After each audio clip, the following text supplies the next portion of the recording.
Why don't we call the Tuesday, March 10th, 2026 meeting of the Winchester Planning Board to order.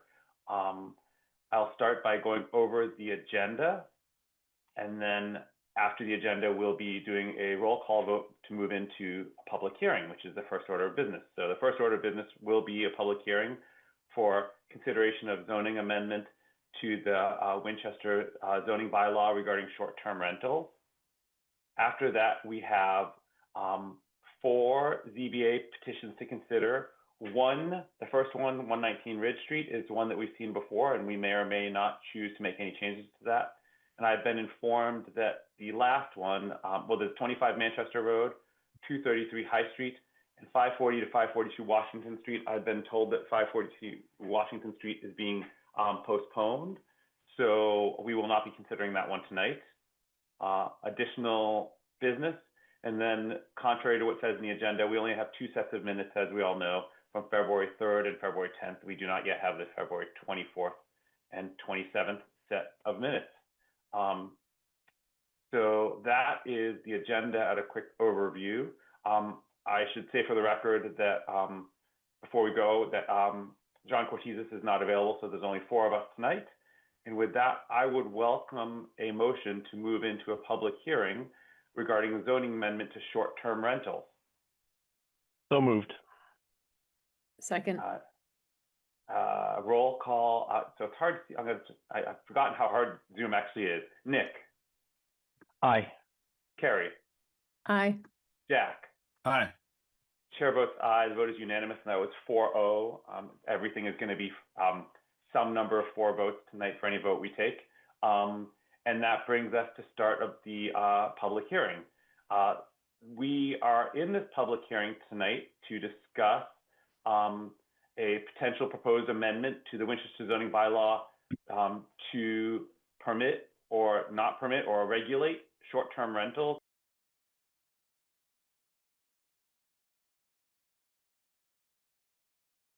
Behind the genesis of why we're looking at this right now, which ultimately goes back to the state of the town, which I believe that Carrie is able to. So I should also say up front that we are going to take public comment, obviously, because it's a public hearing, but I think that we should go through our discussion and then take public comment at the end prior to any potential votes we would take. So don't worry that if you're here for public comment, that you won't have an opportunity to give public comment. So with that, Carrie, I don't know if you're willing to just take it away, sort of to start with why we're here a little bit.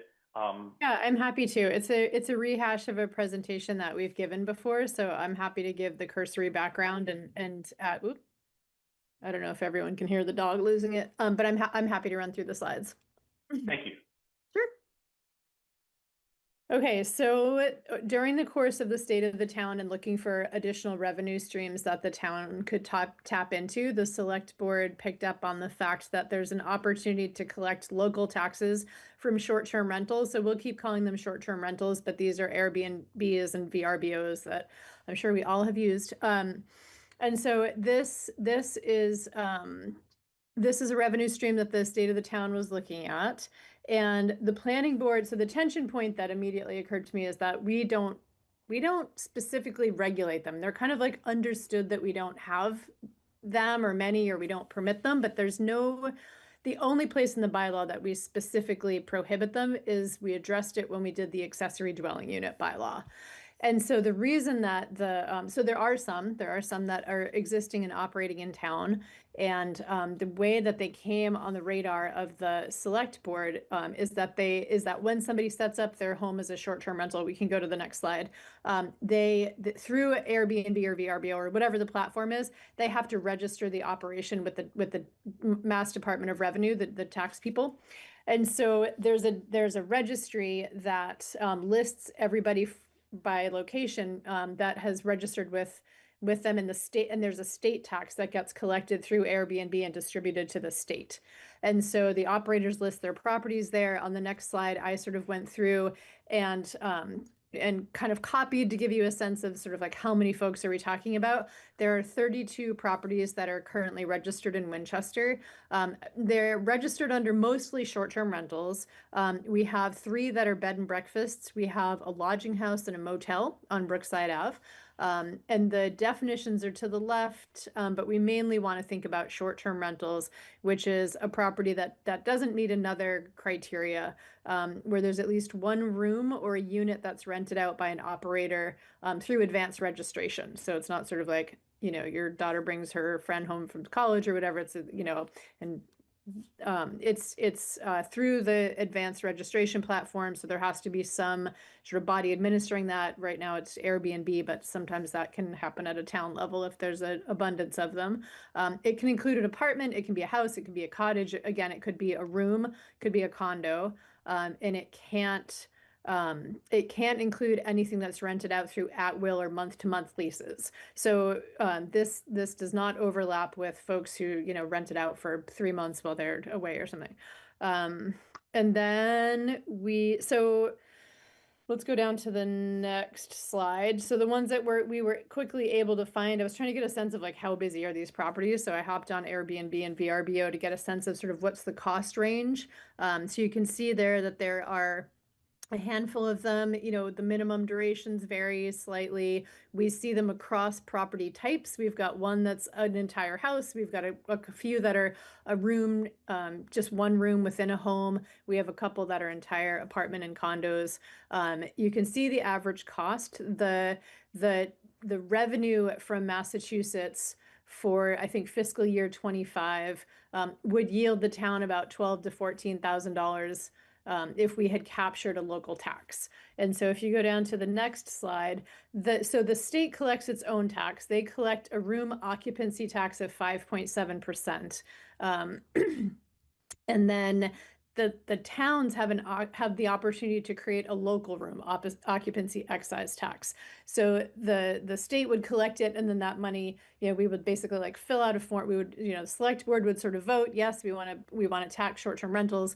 They would submit that to the state, and the state would additionally capture a local tax, and that would come to the town. So it's sort of a low lift in terms of the revenue capture. But we do want to think about it as a planning board. The total, so again, the total amount for last year, if you take that sort of tax that was captured at the state level and you take 6% as a local tax, that's how the $12,000 to $14,000 estimate came in for fiscal year 2025. I don't know what's happening behind me. We can't hear it all. At least I can't. Okay, that's really good news. So there are a few things that are, excluded from it. Just if you're sort of like, starting to mull it over in the back of your head, you can't tax, sort of security deposits. This is a little bit about how the tax is captured. We don't do that. I just put it in there because I knew people might be curious about it. So we can circle back to it if it's part of the question, but really those are not. That's sort of like the fiscal question, and it's not really our concern. So then, so on the next slide, we sort of looked at like what's going on in neighboring and peer communities through the state of the town process. Our sort of closest, truest peer is Belmont, and Belmont is also the most recent to sort of hop on the local tax opportunity. You can see other towns have been involved. Reading from back in 1989. Some of them go back to the 80s, and some of them are occurring more recently. Some town, Carlisle has not taken action on this. The most recent effective one was Belmont. The select board passed the local tax rate, and they submitted it to the state, and Taylor reached out to the Belmont Planning Department, and they have not dealt with it in the zoning. So that's something to know. There are a variety of taxes that you can, a variety of regulations that you can attach to this issue, and there are other revenue streams. You can do a community impact fee. If we thought, for example, all of the properties around Winter Pond would be the most likely to get used at a high rate, we could consider doing a short-term rental community impact fee, and that those monies might be something that we sort of earmarked for preservation of Winter Pond, something like that. Or, it helps with, trash management or something. Belmont, very few communities chose to do that. You see Arlington, Cambridge, Lexington, and Medford do have those. And then when those sort of kicked in. And then you can specifically regulate whether you allow them within multifamily properties or within or if you allow sort of management companies to handle them. That would come into play if we chose to regulate them. Those are things that will affect the impact on the affordability of housing. Being able to sort of purchase a unit and hand it off to a management company that will get maximum possible revenue by doing a short-term rental for a higher rate will affect the affordability if they're, being used in multiple units within a building. And then whether or not you're able to include it in a 2 to 3 family home. So in multifamily housing, you might see the availability of multifamily housing go down. So that's sort of why those columns are there, just again to help us get our heads around the whole problem. In terms of Winchester's regulations, the only sort of place that I found any mention of, whether or not we allow them or don't allow them, even though we kind of sort of like have a, if you sort of like poll folks generally, it seems like we all assume that they're not allowed. But the only place that we really see it in our bylaw is that under dwelling unit, we define a dwelling unit as an establishment for owner occupancy or rental or lease on a weekly, monthly, or longer basis. And so we do allow that weekly rental. We don't technically allow less than that, but that weekly would fall under the short-term definition. And then we specifically prohibit it in the accessory dwelling units on the heels of a conversation about, again, affordability and sort of using it for, we sort of thought it would be out of sync with home usage in town. On the last slide, if we could do nothing, Belmont did nothing. One concern with doing nothing is that if we start taxing them, the town is kind of saying like, it's a revenue stream and we see it, we named it, and we collect money off of it. And so the owner is kind of registering with the state and saying, I'm going to rent out my home for 3 days. And yes, I meet all the zoning regulations. I meet all the health regulations. Let's get this going. And so then the tax is captured. The town collects the tax. But at no point are they registering with the town.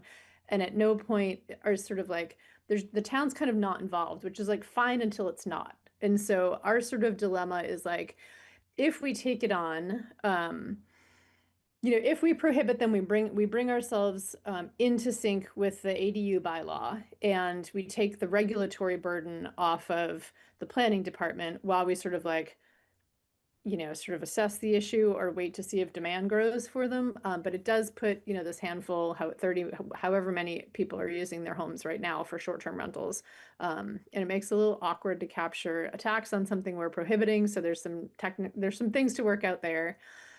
If we do decide that, yes, we should allow them, we have some things to consider. We have the gift of Ian Sexton's past life as experience administering them in Louisville, Kentucky, which is an area that has a high density of, they have sort of like a very active short-term rental market because of the many tourist attractions that bring people to Louisville. And so he was able to kind of give insights into some of the things that we want to think about, which is sort of like, are there areas of town that are good for them? Do you want to regulate how dense you allow them? Like if we say sort of like North Main would be great for short-term rentals, do we want to say, but only one every other block, just to sort of spread out how many people are doing them, 2 per building? And then it gets very complicated. He really opened my eyes to that. And then do we want to limit by it's okay in an owner occupied, it's not okay in an investment property, those sorts of questions. And then who's granting the permit for a short-term rental, and sort of what's the registration process and all of that. So those are the things that we thought about. If I were to make a suggestion, having thought about it, in my sort of biased, unvetted from the rest of the board's opinion, our lowest lift would be to strike weekly from our definition of a dwelling unit, and to add a definition of short-term rentals to our definitions. So Taylor was able to write up kind of like essentially like kind of poaching it from the ADUs, just making sure that we add it to our list of definitions, which is sort of the least we can do because it redefines dwelling unit, but it also doesn't necessarily shut the door to them ever. It just kind of gets it solidified in our bylaw. And then we would have some details to sort out in terms of what to do with the ones that are existing. I The don't, distinction, you made the distinction between owner occupied and non-owner occupied. What was that? What was that we would want you to would think tax about how we would investment but define not that. owner occupied? Yeah, we would want to think about that. I mean, those are things that we would need to define. It's not something that's Mhm. sort of like, it's not low hanging fruit where you can say here on page 3, owner Mhm. occupied can mean a lot of things. So we would have a lot to think about if we decided to include them as a regulated use. And if we choose to prohibit them, or if we choose to bend the bylaw to clarify them, I think that's a fairly low lift. Mhm. But we should, I'll hand it back to Brian. That's most of what I've got. Thank you. I have some questions for the board, for ourselves, not necessarily for you, Carrie. I don't expect you to know all the answers, but I'll open it up to Jack and Nick if you have questions about this as a general topic. Directions we want to go. We had to hold this in a public hearing because we're considering potential change to the bylaw, but this is really our first chance looking at this. So for those watching at home, we don't have a path forward. We know what we're doing. This is us really. You're watching how the sausage gets made because we're learning as we go. So we haven't come here with something all set to go to vote on tonight to move forward. So at least I haven't seen anything. Well, I mean, I did the same presentation a couple months ago, but yes, we have not debated how to do the actual bylaw. That's what I meant. Yeah. So Jack, Nick. No, I guess that's what my question would have been is, I'm sorry. It's just that, well, go ahead, Jack. I'm sorry. Yeah, this is not without cost to the town. Brian Taylor and I were talking about this today. If we, let me understand this correctly. If we recognize them in our bylaws, then we are essentially sanctioning them. Is that correct? And if we do not recognize them or if we ban them, then we are not sanctioning them. But if they go ahead and have these Airbnbs or whatever they are, illegally, as it were, they are still subject to inspections by the health department. Is that correct? As well as the building department or building code enforcement officer. I mean, that's what I mean by cost to the town, because it's staff time, but it's still a cost to the town. Yeah, no, I think that would depend. I think, I mean, maybe I don't, if Ian's here, he could hop in, but I think if you decide to sanction them, it would be something that we would want folks to submit, sort of like, I will be opening an Airbnb, same as we would ask for any business, because Right. I mean, lots can go wrong in the short term. You're just having a stream of people who don't, however well you vet them, same as, going to one sight unseen, there's lots that can go wrong on either Oh, side. I've had And some again, dogs. like 99% of the time, they're fine and the tenants are fine and all goes well, but it is still, a tension point. So we would probably, it would be a burden. It would be a regulatory burden on whoever administered them, even if it's sort of there would be some regulatory burden, or there should be, just because that way we would have a path to answering the questions that you're raising, which is how is the health department involved, how is the building commissioner involved. So what about liability of the town? If the health department is inspecting these units and doing its job, and it turns out that somebody who rents one of these units and gets sick because there's something, I don't know what it would be, some kind of staphylococcus or something. Right on. Yeah, sure, whatever. Yeah, right on whatever. But I mean, and then they sue the town. Do they sue Airbnb? Do they sue or all of the above? And again, by recognizing them in our bylaws, are we opening ourselves up to that kind of stuff? I think if we, I mean, I think, well, first of all, anyone can sue anyone for any reason they want. That's right, of course. Yes. But do they have a case? Yeah. I mean, that's sort of why I left off with the suggestion that we kind of generally do what we did with ADUs, which is make it, rentals are fine, but at least a month. One of the things, so I want to point out, actually, before I ask my question, that I sent out the notice of this to the health department and the Board of Health, to the select board and the town manager, to the building commissioner, to the housing partnership board chair. I'm probably the school department, the superintendent. The only response I got, although I did notice that the chair of the select board is in the meeting, was from the superintendent, who said that they would see no likely impact on school registration, as he would not consider someone who was renting an Airbnb for any length of time eligible to register their student in town. So that was and that they didn't see there was any impact. But those other parties, I did not hear any impact. I did not hear anything back. So certainly I feel like if we were to make a big change or propose a significant change, we would need to force feedback from all of those parties, or at least the ones that, because we could certainly imagine impacts on the health department. We can certainly imagine housing partnership board could want to weigh in, because everyone that's an Airbnb is something that somebody's not living in. Right. The building commissioner who has to go and inspect these, the select board who would like to tax these, but I think they would also like to understand the cost to the town if they start collecting taxes, but they have to inspect what that is.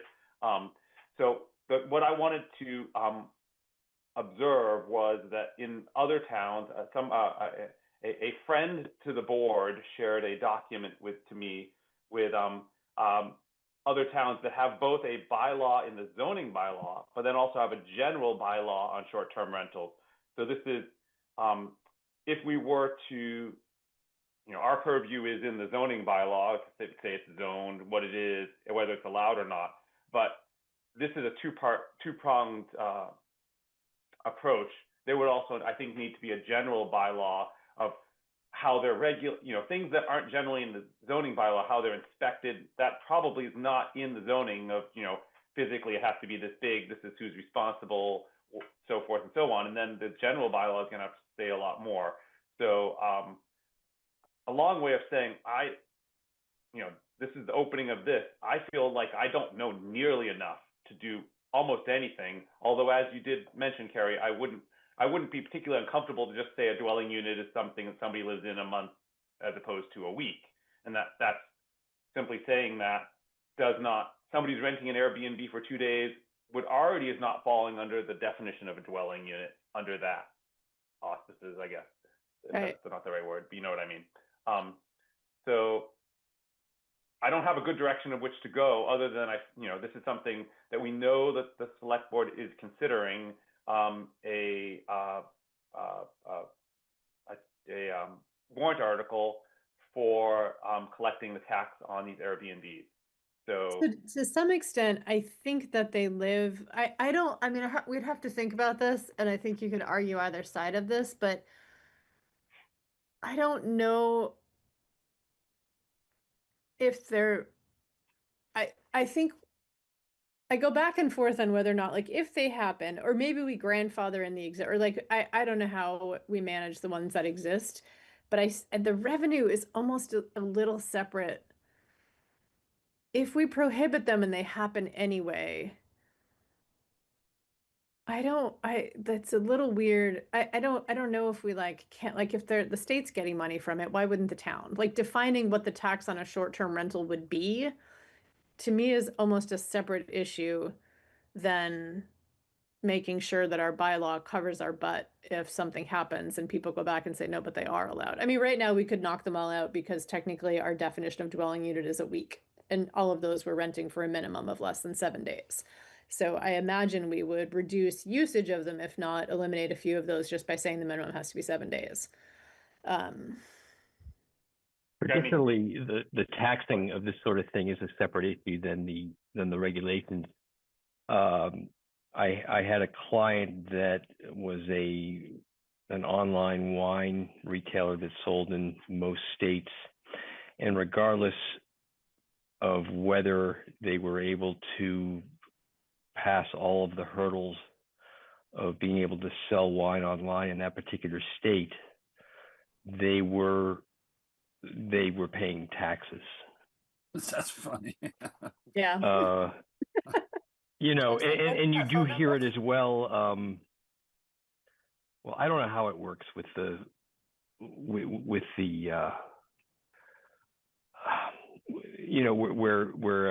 you have local and federal jurisdictions that are often at odds. I don't know how that works, but I know that with this particular client, they paid their taxes.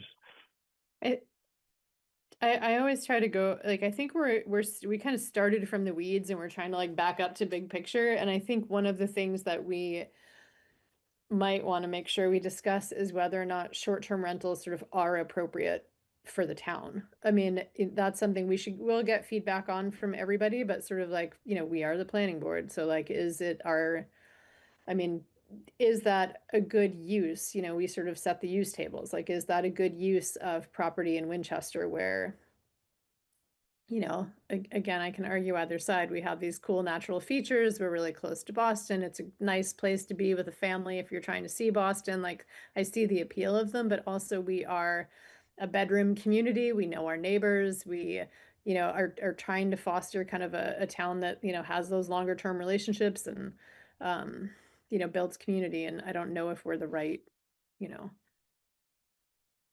Yeah, no, that's all very good points. And Brian's, whoever's in that short-term rental is not allowing a longer-term rental. And these points would all come up during town meeting debate. Right. So we should have a clear position on it. And if we are ourselves conflicted, then that will come. Do we, in terms of our time frame, mindful of the fact that we want to push things along and not delay any more than we have to, what type of time frame are we thinking about allowing for hearings and the public to weigh in? And the reason I'm asking is that I think it would be helpful to get a sense for how the community feels on some of the issues that Carrie just brought up, in terms of, we want to know our neighbors. We're trying to foster a community where everyone knows each other. On the other hand, how much do we want to control what people are able to do? And I'm just beginning to kind of get a sense of,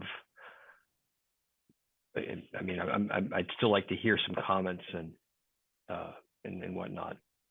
So what I would say is that the warrant deadline is this Friday. So, and I'm not proposing that we do anything by this Friday. I'm simply stating the fact that the deadline is this Friday, which is why when we got this meeting as soon as we could, it was as soon as we could before the warrant closed. So we have tonight to decide if we want to put something on the warrant this spring. I won't look around at anybody and say, do we think we're ready? Because I think I know where I am on that. However, there's nothing magical about me doing it for this spring. There's nothing that prevents us from doing it in the fall. And if it's something, well, I guess that's it. I don't know. Yeah, there's nothing magical that says it has to be done this spring. But we wanted to have the option in case we opened up this public hearing, we sat down, we're obviously going to get public comment, and when we're done with public comment, we said, this is a slam dunk, we should do X, Y, and Z. We wanted to make sure we had the opportunity to do it.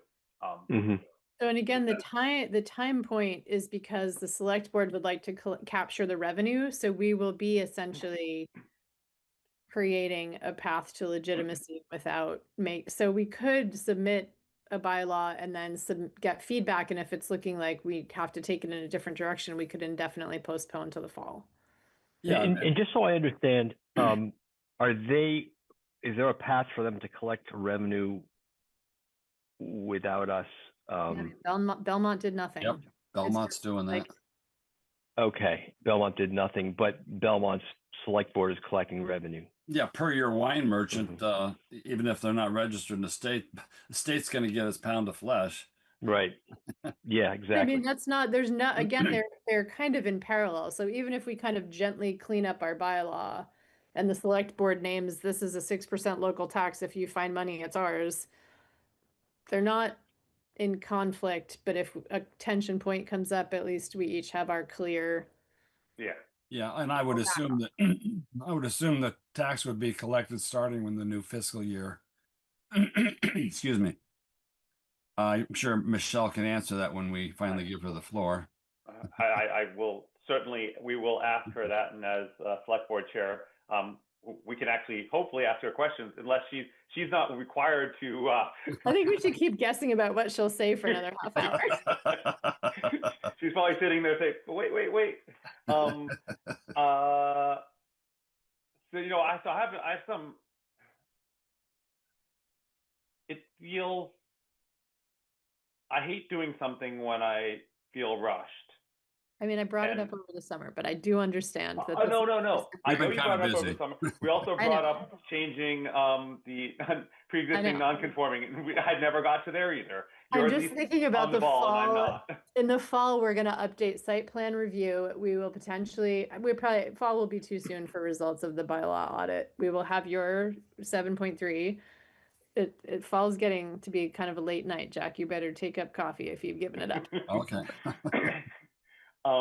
No, it's not that I don't want to. I mean, we've been otherwise occupied on some important matters, and I'm just concerned that I don't Yeah. understand this enough. It's not a matter of whether or not it's a good idea or a bad idea. I think it makes tons of sense to at least define what a short-term rental is Mhm. and define what a dwelling unit is. I think that makes a ton of sense. And I could be convinced, if we had language that we could vote tonight, which sounds like you might have some draft language, to do both of those things, but neither one of those would necessarily allow it. It would simply say this is what a short-term rental is, but nowhere would it say in the bylaws, and they're allowed. Yeah, Right. do you mind letting Taylor sort of think- say what we he lost is? I Are you I comfortable think with? we lost Taylor at some point. Hold on, I have it. Hold on. Hopefully you didn't truly lose him and he's just like disconnected. Yeah. Like a Okay. baseball player got traded mid-game. Yeah. So he suggests just adding, so you'll see 3.2.2 is accessory dwelling unit definition. He is suggesting adding 3.2.3 short-term rentals. No dwelling unit shall be used as a short-term rental such as defined in blah, blah, blah. All of the exact same for accessory dwelling units, but naming them as a short-term rental and prohibiting them, and then crossing out weekly and then adding crossing out weekly in the dwelling unit definition, adding the definition of short-term rental. So if we were leaning towards, let's throw up the test balloon of prohibiting them, he thinks it would fit in the bylaw under 3.2.3, which would be a new bullet point. And then we could do any, some combination. We could cross off weekly from dwelling unit and add the definition, which would kind of make it vague, but not allowed, because a short-term rental would be excluded by the definition of a dwelling unit, or we could specifically prohibit them by adding 3.2.3. Okay. That's very helpful. And it's exactly what's written. It quotes the same general law. Yeah. So could you just explain what we would be prohibiting? Short-term rentals. So rentals below 31 days. Okay, and right now people are doing Airbnbs for a few days. Yes. So if you in the which are illegal now anyway. No, they're just they're not. covered. That's the point, is we kind of don't clearly deal with them. Oh, I see. Have you they? Could argue that they're illegal because they're not actually an allowed use, but if it's not an allowed use, it's not an allowed use. But it's not explicitly allowed. It is explicitly prohibited. Right. I'm just wondering about all of our assessment of how it's working and whether the tenants have been, well, so far they worked out. Yeah. I mean, and whether it's a solution where the problem hasn't arisen yet. I'm wondering. I mean, I'm looking at these people that have their houses and they're doing this. I mean, I I like to have the flexibility to say it's working now. If it gets out of hand, we can make it illegal. Is But that a good? I know some people don't like that because it doesn't give people a clear future, kind of certainty. So I could be convinced otherwise. I'm just picturing standing up in front of town meeting and saying, we now make, $50,000 a year off short-term rentals, but every house on Right. Mystic Lake is rented out for, 4-day stints all summer. You're right. Yeah, no, that's a Like good the point. personal fireworks display lit Medford on fire, and we're in a lot of trouble for that. You know what I mean? Like, it's Yeah, fine yeah, until no, it's you're not. right. It's You're right. always fine until Yeah, it's if not. it Like gets the out of ones that hand, are it here, gets out we of didn't hand know from us. about them. They're obviously going Yeah. fine. We have lovely residents. We are a safe town that takes their neighbors very seriously. Like we don't have like imminent concerns. It's just Well, yeah. Right. No. people talk But about what it. I'm hearing is that if it gets out of hand, it's out of our hands too, and we won't have the ability to control it and put it back in the box. Of course, but what do we Yeah. have? This will never land directly on planning board members. It will land on the planning department. So did we do our job to make sure we addressed it? And it's not like putting a tax on will arguably decrease the number of them. It will not it's not like, okay, we've named the tax, now half the town is turning their homes into short-term rentals. It's just a conflict that came up that I thought we should address. So I like, for me personally, I think that short-term rentals are probably not a good mix with Winchester, where we're trying to get more housing for the residents of all income levels. But we're not Paris. We're not going to find that 1 in 3 units are now, or Florence, where 1 in 3 units are suddenly Airbnb. And I've talked to residents who said Airbnbs are great for when my mother-in-law comes in for 10 days and wants to have someplace to stay, and I don't want them in my house.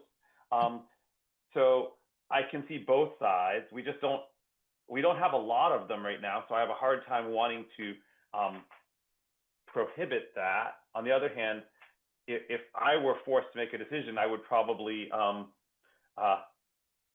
say no. But I think this is a bigger picture. I think this is what the town wants in many ways more than what we want. And I worry about going to town meeting and saying, we're going to prohibit Airbnbs in town. I can hear people stand up one after another saying, why are you telling me what to do with my house? It's my house. I bought it. I pay taxes. I can do what I want. Yes, you can. Indefinitely postpone. Indefinitely postpone. I mean, I think it would get it indefinitely postponed almost immediately. But I don't know, because if you're not personally willing to do it, do you want your neighbor doing it? So I think it would be an interesting discussion. I don't know how it would land. Yep. I mean,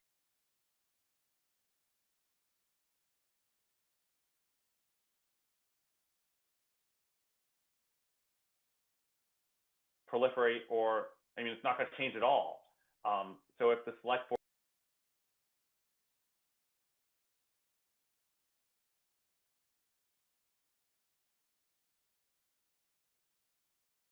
let's do more of that. well, they're paying the same amount. Who actually ends up, does the state give us the 6%, or does the owner suddenly have to pay 6% more to cover the local tax increase? I actually don't know how that works. I probably like the fiscal issues. That's why I will never run for select board. Probably like the restaurant tax. The state collects the restaurant tax and remits the whatever. What is ours? 3% or 1.5%, whatever it is. Remits that back to Winchester. So I'm assuming the cost goes up for the owner, and the cost of the Airbnb goes up to accommodate the increased cost of the owner. Well, the cost goes up to the guest. The guest pays more. Right. So it's not going to result. If we do absolutely nothing, and the select board moves ahead and it passes at town meeting to tax the Airbnbs, it's not like Airbnb National is suddenly going to say, we've got a live one. Let's get as many as we can in Winchester now. There's no impetus to do that or not. We're the same place we were right now. Yeah, I think. So I'm not sure where we are at all, other than that I feel like They're still going to stand up. They have already stood up at State of the Town and said one revenue stream is Airbnbs, and I've heard people that I have not brought it up with say, "Oh, I didn't know they were allowed here." So like that's sort of why we should take. I mean, our position can be we take no position. We can be the concepts of a planning board. well, and they're not allowed ostensibly right now under a week. Yeah. I mean, and right. But I also feel like I feel like I need feedback from all of those interested parties before I would want to bring something before town meeting. You know, I feel like it just would get shot down. You know, somebody would say, "Well, did you go to this board?" Well, no. Did you go to them? Of course. I mean, we would not show up at town meeting until we had done our lap.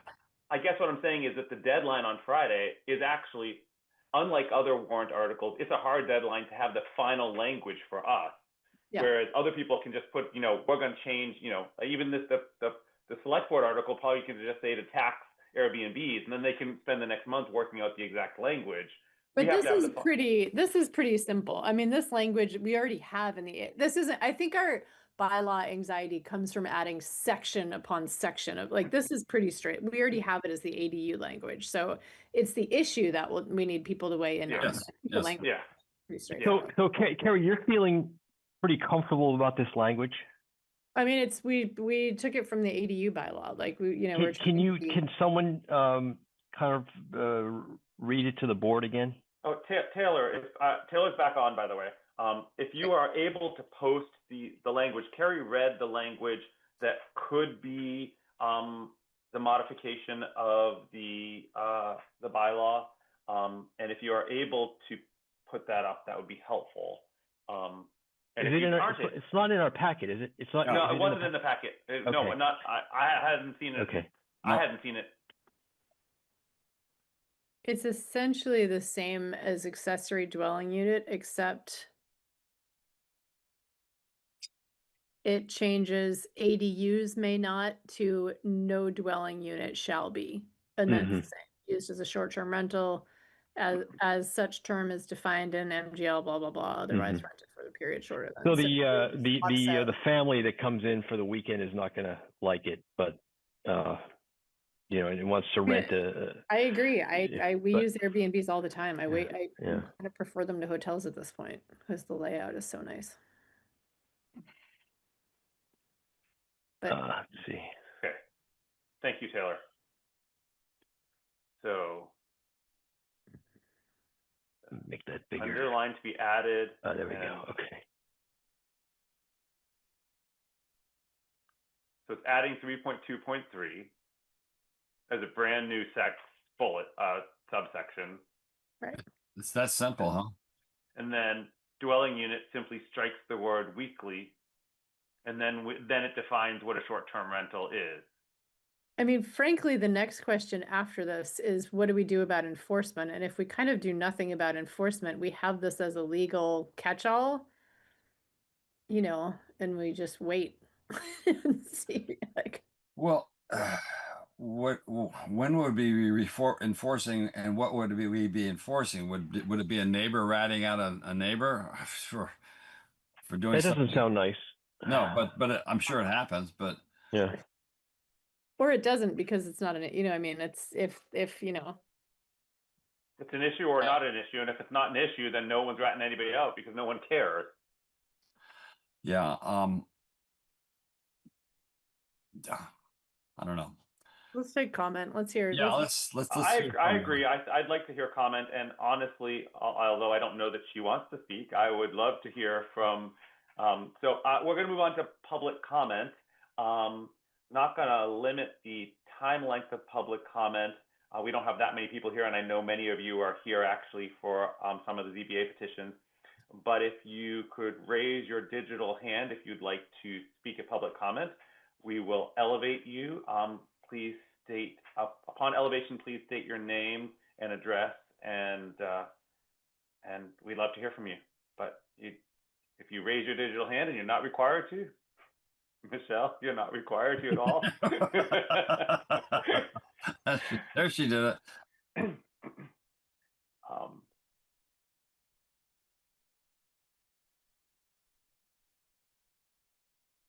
Where is she? Oh, She's now been elevated. She should be able to unmute herself now, I think. I think I unmuted myself. oh yeah, there you are. Did. Welcome to our meeting. Happy to be here. So let me answer a few questions that you gave me a hot minute to review as well. Thank you. And then I'll give you the update of where Select Board is. We will be taking this up on Monday. So the first is, how does the money flow? And Jack is right. My understanding is it flows like meals tax. It is collected, and the source of where it's collected is tracked at the state level, and then it's distributed on a quarterly basis usually. So like our portion of meals tax, we would receive it from Department of Revenue. As for when, the article that would go to town meeting would be for town meeting to approve or adopt the section of Mass General Law that allows the local option lodging tax. If that were to pass at town meeting, it would take effect on the first day of the calendar quarter following 30 days after the municipality votes to accept it. For example, if adopted in April or May, it typically begins July 1. So Jack, right on that one as well. So not so much tied to the fiscal year, more tied to the vote. If a vote happened in August, it would begin in October. But if it were to pass a town meeting, it would take effect July 1. The Select Board, Carrie's right, it came up as a state of the town revenue opportunity. It is on our list of a working list of warrant articles, which we will discuss on Monday night at our next meeting. We have about 6 or 8 that we are proposing to sponsor or co-sponsor. This is one of many. I can certainly connect with the chair and other members if we want to, and I will stay on to hear more public comment, unless everybody's here for zoning, in which case I'll report back on your deliberation. But that is where we are. It's a vote of the town meeting, and we are looking to get a portion of revenue that is otherwise being assessed here in town that we're not getting a share of. And to the question of who would pay it, would it drive more people to become Airbnbs or make people step out? I would think that cost would be passed on to the renter, but the state would collect that tax the same way they currently collect sales tax. So the Select Board has not debated enforcement. We think that's, I think to Carrie's point, it's a revenue proposition that we're trying to potentially pursue, but the enforcement piece, inspection pieces, I think would be on a different path, and we would want to work with you on that. I know certainly Board of Health you would think would be involved. So any of the enforcement, whether prohibited or allowed, I think we need to work out some details, but we do have 30 odd, 12 to 14,000, maybe it's 18,000. But it's not a huge amount of money, but it's money that we're leaving on the table. And that's kind of where it came from within our state of the town revenue work stream, of which I was the head. So that's my comment. I guess I can answer questions. I would appreciate that, Michelle, if you're willing to. I will I would try. just like to start with a general question, which you probably haven't, since you represent your board, you probably haven't.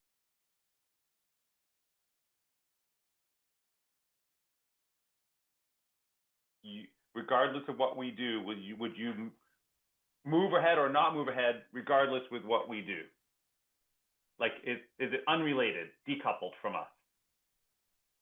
At this time, I would say yes.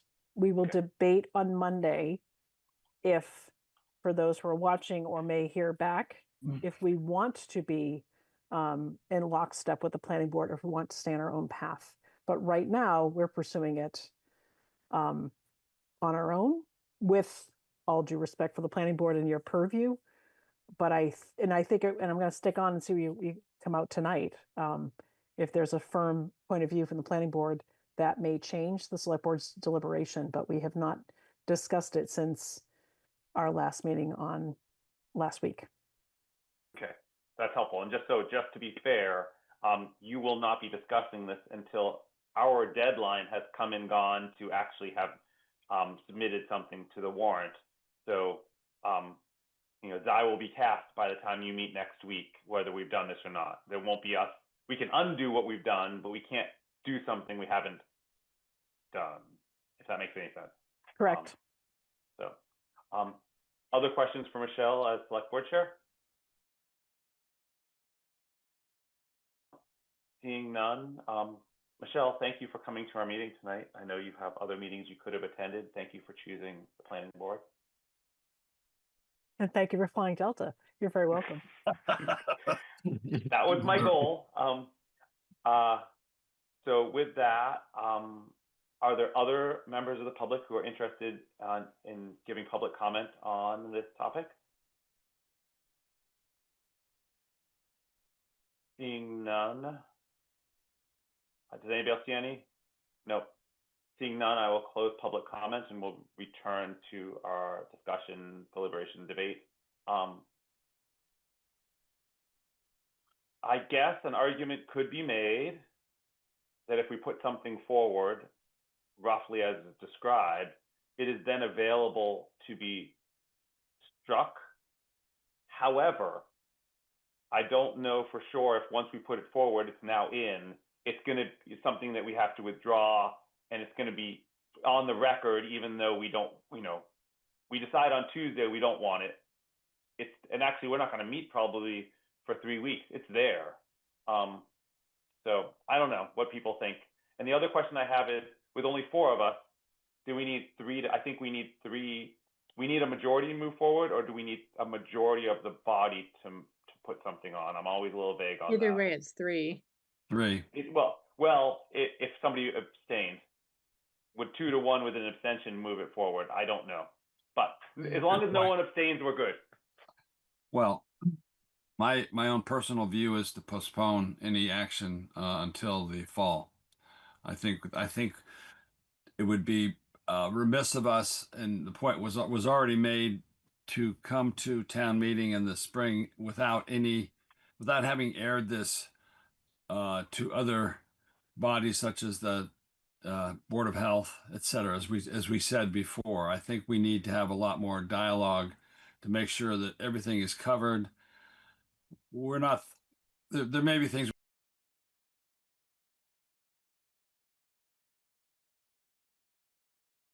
open questions that we're not thinking of. And I'd rather have those loose ends tied up than have somebody throw us a curveball at town meeting in the spring. I was hoping that we would have had some public comment tonight. So not seeing any, I'm a little disappointed. But maybe it's just that no one knows. My guess is that the community is not aware of the fact that this discussion is happening. And my guess is that the Airbnb proprietors have no idea that this discussion is happening. Right. Safe bet. I think it's really abstract. I mean, it's not abstract. People know what they are. People know what yes or no means. But I think if we're just like, if we present a bylaw, there will be discussion, because we will be like, we are proposing this bylaw change. But if we're kind of like what are, I guess I guess I sort of feel like that pushes the discussion. It will be debated if there's something to debate. But otherwise, the way we got from the summer to here was by being like, maybe we do something, maybe we don't. So I don't. Nothing got done. Nothing got done between summer and now. And what's going to be different now? Eventually, I guess we could ask everyone to just sort of group write the bylaw change, but I don't think we're gonna wordsmith it different. If people are really passionate that we should do them, we would have people here, because we've brought it up. I've given the same presentation. I think people are like, we kind of don't allow them. We're just officially going to not allow them. The revenues kind of, in the landscape of, $11.5 million override, the school's budget, all of those things. It's a small. I don't even know if I was thinking of it the way Michelle just put it, but enforcement's kind of not our problem. Yeah, true. Yeah, I'm just thinking about the timing. We did talk about it over the summer, but we had a lot on our plate and we did not do it. So I don't know that we haven't spent any hours on it.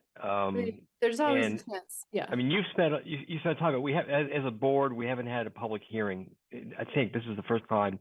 Mm-hmm. So we're kind of doing it now, and in some sense, this is beginning of sorts. And, two of us, may not be back. So this might, Two of you this can't. might Right. be, Two of you can't. Right. Two of you can't. Right. There's only 3 people running for 2 seats. One of you is coming back. One of you for is sure. coming. If not, At if least not one both of of you. you. At least one of you is coming back. If not both of you. If not both, yes. I guess what the way I would see this moving forward, while not the Main Street mixed use district or anything else like that, so not the level of, would be to come up as a group with what we think should happen, which is, I don't know, but it could be that we think we should not allow Airbnbs, and socialize that the planning board is looking to prohibit, because I think right now it was just so open-ended. We're going to look at it and we all know what we're going to do, because we don't know. Yeah, I think we need to socialize that. The possibility of prohibiting them. That's a significant change. Even going from, a few days or a week to a month is a significant change. I agree with that, Brian. And I also think, thank you. I also think, Jack, as future chair, this is something that could be in your town meeting presentation. Something as simple as, and I'm not telling you how to do your presentation. It could be something as simple as, but it's coming. We're debating. This is coming. We've discussed it. Yep. It feels like the will of the board, the 4 of us right here, would be to prohibit them, but and I don't know if we want to continue this public hearing to another time, or just end this public hearing with nothing moving forward right now, and then reopen a public hearing sometime this summer. We do pay something like $250 every time we do a public hearing, as opposed to continuing it, because we have to repost it. So there's some efficiency to continuing the public hearing, although just a nebulous continuing for forever is not worth doing. maybe we can get some of the Airbnb revenue stream earmarked for public hearings ad nauseum about the regulation. I like that. Or we should just put the Airbnbs on the 6th story of a building downtown, and then we will get lots of people coming. Now you're Everyone not will allowed come. to put your Airbnb below the 6th story anywhere in town. We'll definitely get people coming. Can we postpone, or can we continue to a date uncertain, or do we have to be certain about the date? I'm pretty sure that our best bet is to continue to a certain date. Okay. And I'm not sure we know what that date would be. Well, we could just say the next meeting, which is April 7th, and then we get there and we continue it to the next meeting. Oh God. Until we're ready. I don't know. I mean, what's the protocol? Taylor, do you have any thoughts about this? I know you're the one who has to post for public hearings.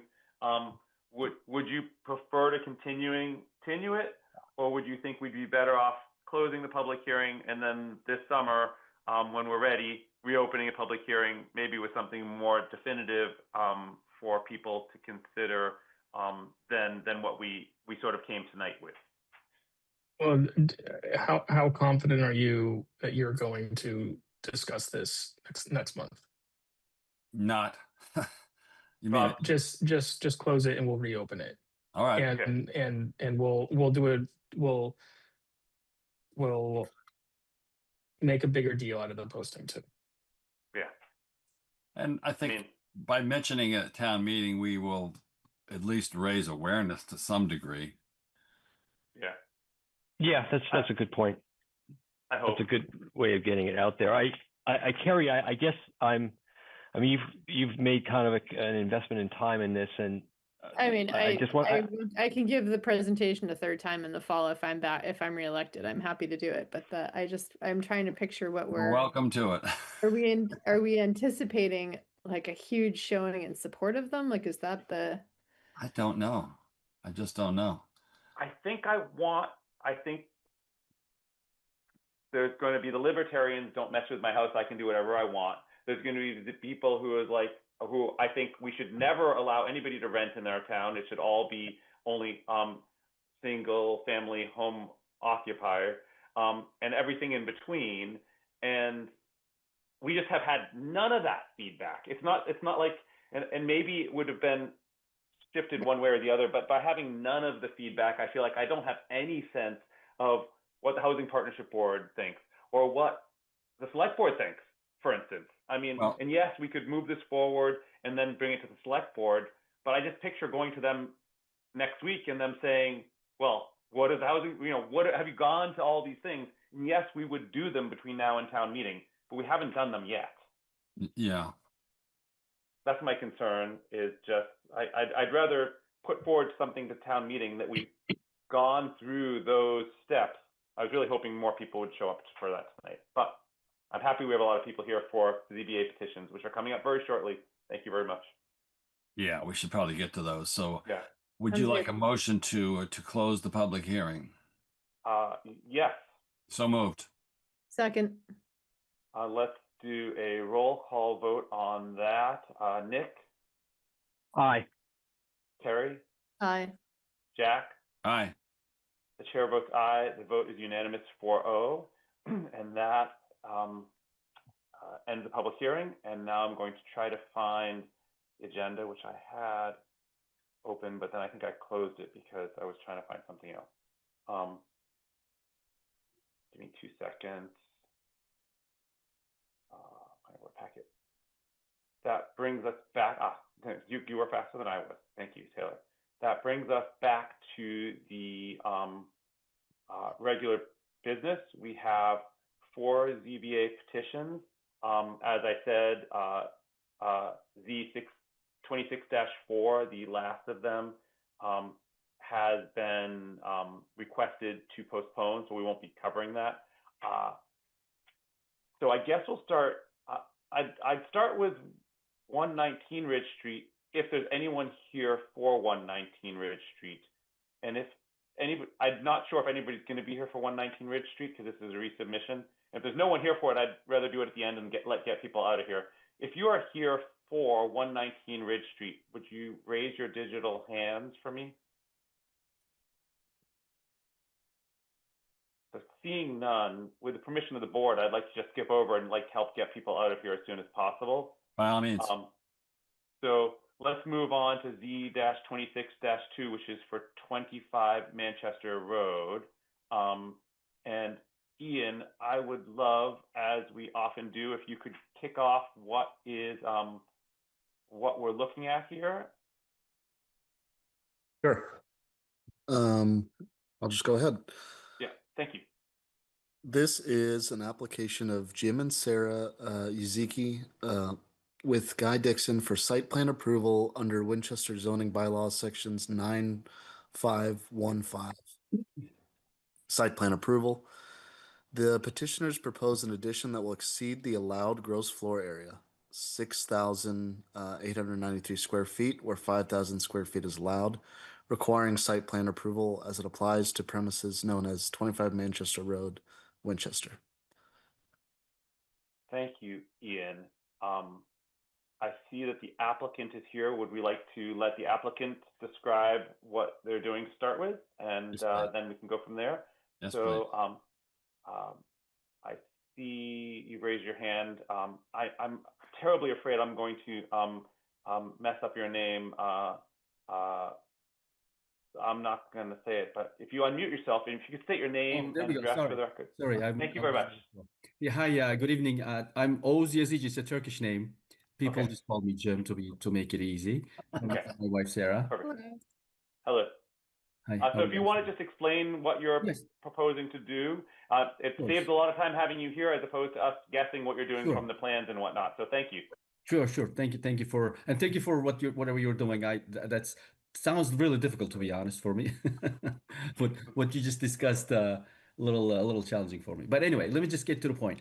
So we have a 2-family here on 25 Manchester Road, and 25 Manchester Road is the house right across from basketball courts. So if you ever come to McCall and if you want to play basketball, you're looking at our house, and you will see that little glass like a room there. There's the old garage that's going to be demolished. So what we're proposing is we have a studio in the back, and we were renting that up until COVID, and we want to utilize that, and we want to basically build like a 2 side-by-side units, and the second unit that's being added kind of steps back a little bit. It's smaller than the current unit, and although our size is large, and compared to some of the units near us is it's comparable, or we have a basically we have a big yard here, and then we want to utilize that, and we want to right there, perfect, and then that we want to basically build the addition, and we're hoping to move there ourselves, so we're not trying to flip anything. This is our house, we want to stay here, and and really, I mean, that's really the gist of it. I don't know if you want me to go to technical side of it, but that's we have currently a garage with two-car garage, and we have couple curb cuts here. There's two on the Manchester side, and there's one on the cutting side, and none of those are changing. And That I don't know if is that's there very anything- helpful. So currently, it's an existing two-family house. Yes, exactly, exactly. Okay. There's a studio in the back, correct? And Okay. you're adding an attached garage to the new unit. It's a two-car garage. Is that garage for that unit only, or is that to be shared between the two units? Well, it's for this unit, and then the driveway will be shared with the existing and the new. I see. And then you've got the driveway on Cutting Yes, for, exactly. for the existing house. Yes, that's exactly, and that's an existing parking spot right there. That's remaining. So there's no garage for the existing house. That is correct. Okay. So is it still going to be a two-family house? That is correct. It's yes, And it's, you'll live in part of it, and you'll rent the other part out. exactly. Rent it, sell it. We'll see how. Hopefully we rent Yeah, it. That's our hopefully rent it. Yeah, plan. that's the idea. So I have a question because I was looking at the street view, and street views aren't always updated recently. I didn't see a driveway in the back. Where is the current driveway? There's a street. Oh yeah, street view, perfect. The back on Cutting Street. I didn't see where that was. There. Yeah. Yeah. Oh, Yeah, exactly. Right there. okay. So it's not. Is it used? I mean, it doesn't look like yeah. it's used a lot, but it is available to be used. Okay, I see Well, that now. Yeah. We Okay. we actually had a tenant when we moved in, and he used to park there every day. The grass is really green without a car on it. You gotta. It's It's the only green grass we have. Of course. Okay. Are there other questions for the applicant about this project in general? I would like to make the point that there is another, at least one duplex right across the street on Cutting. Am I correct? There's two on Cutting, I think. Yeah, I know. Yeah. I used to know somebody who lived in one of them. Yeah. So. Yeah, we have one of the documents shows we are literally surrounded by two families. We have right on our left, that's the Mystic, that's a two family. Behind us is Henry Goldberg, that's a two family. Almost all of our abutters are two I families. did not realize that. That's interesting. Oh, they're all the one that's the Cutting House, the one that says Cutting House Condominium, 8991 Mystic. And that's a two family, that's about 6,400 square feet. And then the one that's behind us, Henry Goldberg, that's an interesting, that's one of those old houses. He's a very interesting guy. He gives us these historic pictures that house was moved from central Winchester, like 100 years ago. Yeah, not 100 years ago, but It's something like that. It's very interesting. Some interesting houses here. So you are only looking for site plan review. So this meets all required setbacks, height Yes.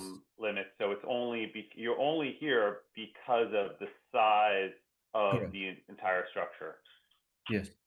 And we already went to a historical commission and design committee, and we both were approved.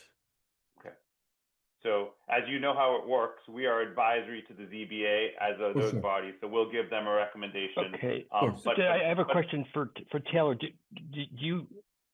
you know what were there any comments from design or from historical that or is there any way of finding that out? None were submitted to We, the planning board or to the ZBA. can I answer that? Hold on a second. Yeah. Yes, but there's nothing in the file yet that's been they've gone before those boards, but what they have has not been submitted to Carla to put into the ZBA record yet. So we don't have anything official in there yet. I don't know if that sort of answers your question, Nick. If you want to ask the applicants what their experience was, I'm certainly happy to have you do that. If you just want to know what the official transcript of we do not have that yet. So it's up to you, Okay. Nick. I just I think we ran into this in the past where we were asked to make a decision where we didn't have those inputs. So I'm struggling a little bit. Okay. I would go ahead. Sorry, I was going to just remind you that of course all that input will be at the ZBA's table when they go to consider this. Right. So any recommendation we make could include to follow the recommendations of the DRC and the Historic Commission, which were not available at the time that we were here, if there were any. And we could also ask the applicant if you want to, but again, we don't have the official, so I don't really want to put them on the spot of relaying what was said at those meetings to us, because I don't want you to rely on secondhand information unless you want right. to, Nick. And just in terms of the criteria for site plan review, what are the major criteria that we're kind of weighing in on? So we can pull that up happily. Well, I can maybe Ian can pull that up if from the E-code.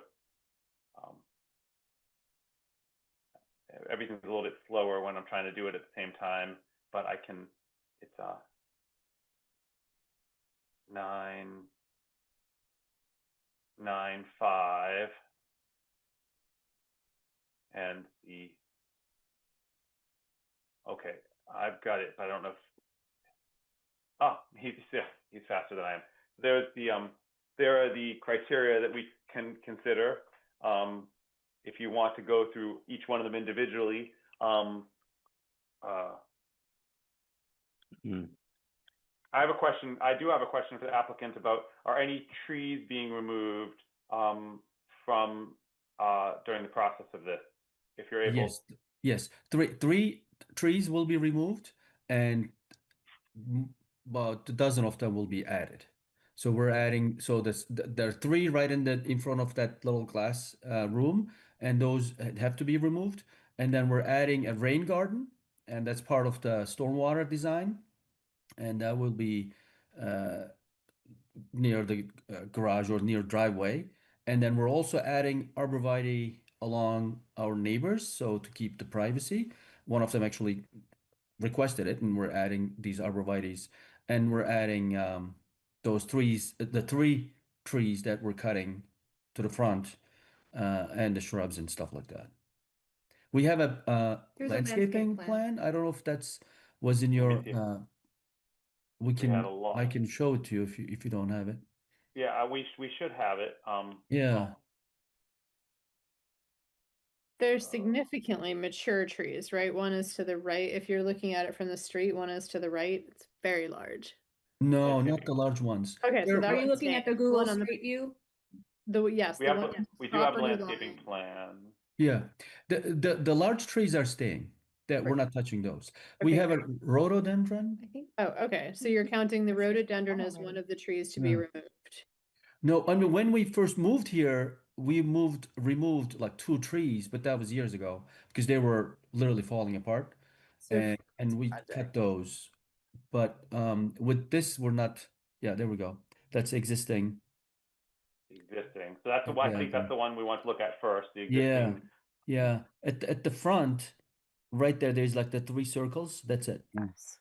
Those are, And those that are, is the man. they're like 6 inch. One is 6 inch, the other one is 7 inch. So is Um, there, you don't need to meet with it, you're not on a waterway, so you don't need to meet with the Conservation Commission. So there's 6 inch, so that's a fairly mature tree. Wait, where, is it behind the house? It's not on the Manchester side. it is Manchester side. Manchester, But it's on the Manchester that's the Manchester, yeah. I don't know if you can see my I'm pointer. I just don't trying know to if that square shows. it with the street view. It's more of a giant shrub than Yeah. it is a tree. Like Okay. in the street view, it looks like a big, I don't know Okay. my plants, but I thought it was an azalea or a rhododendron. Okay, gotcha. Okay, and The that's like big- sort of right up against the front of the house. Exactly. Okay, The big so those tree, ones that are on the border, sort of protecting, you know, Yeah. we always want to think about what we're doing with the canopy, especially over there where we've removed, you know, that sort of field is completely open, so we just want to protect Mhm. the heat. Like generally, I love what you're doing at the project. Like that's sort of what we Mhm. want to see is like, Mhm. you know, duplexes, people Yeah. staying in homes longer. So Yeah, there we go. See that green is the rain That's- garden. Okay, That great. green on the side is the rain garden, and then those three circles, those are the new trees, and we're adding arborvitaes along the neighbors on both sides. And the new trees that you have already planted or new trees that you're planting? Like Yes, you're there will be new trees right in front of that rain garden. okay, perfect. Great. Right there. Yeah, those are the new ones. Yep. And then is the driving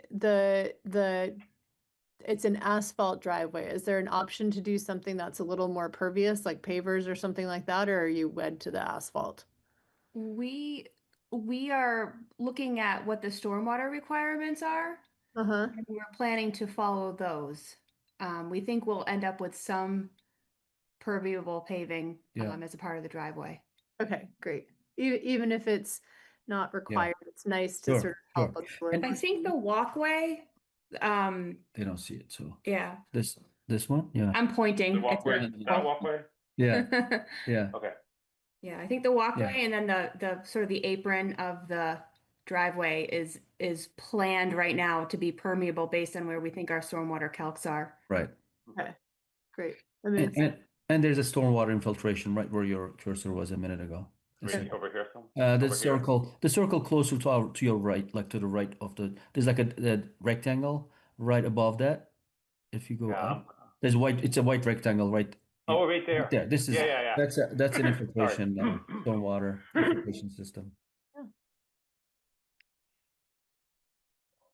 Do you have any additional questions on, anybody have additional questions on the landscaping plan? yeah. You're gonna lose open space with a project like that, but I think you're doing it pretty thoughtfully. Yeah, and I think the design is really nice. It blends the two. It blends in with the existing house very well. Yeah, he's my neighbor. Oh, really? Yeah. I know him well. Unbelievable. He's so good. We love him. He's a great guy. He's awesome. He's awesome. So so I'm gonna ask you guys to just mute yourselves for now so we can talk among ourselves. And if we have any more questions, and if you have something you desperately think we need to know, raise your hand and we can, but otherwise that way we can just have a chance to talk and Sure. Thank you. All right. Thank you. Thank you. So we can walk through site plan review if we feel the need to.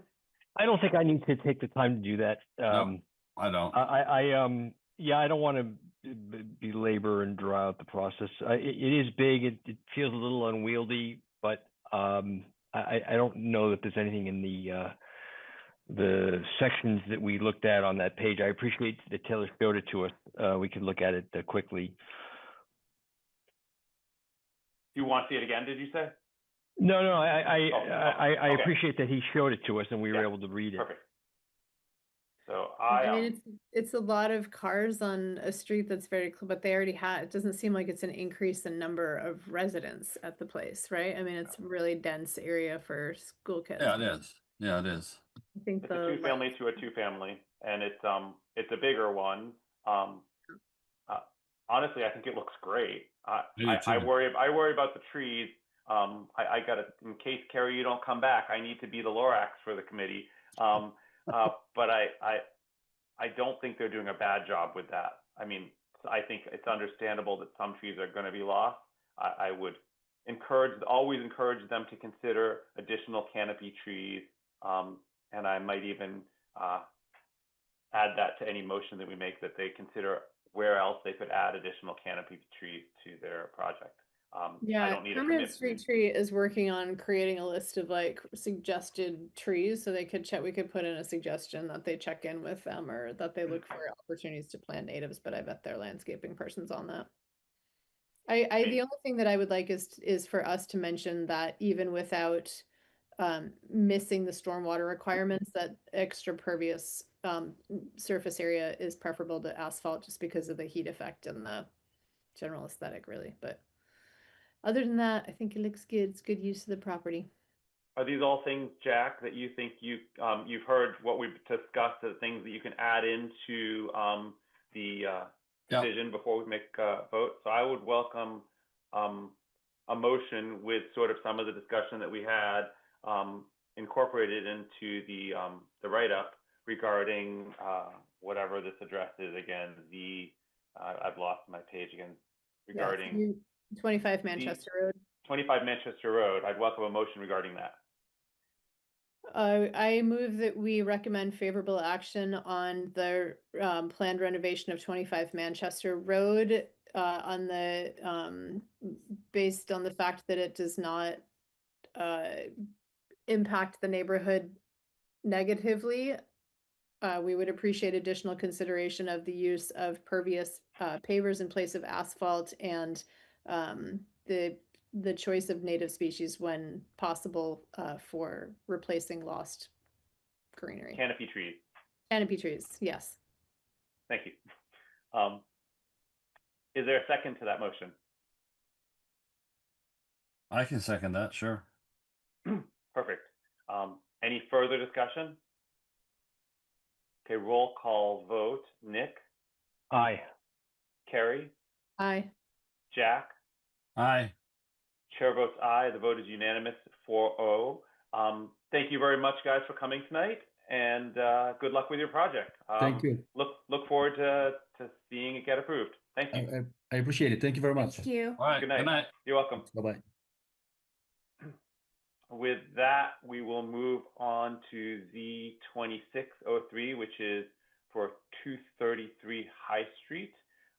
Ian, I'm gonna kick it over to you to tee us off, and at the same time, if anybody's here for that, as far as applicants for that, if they could raise their hand, and then we can get ready to bring them in.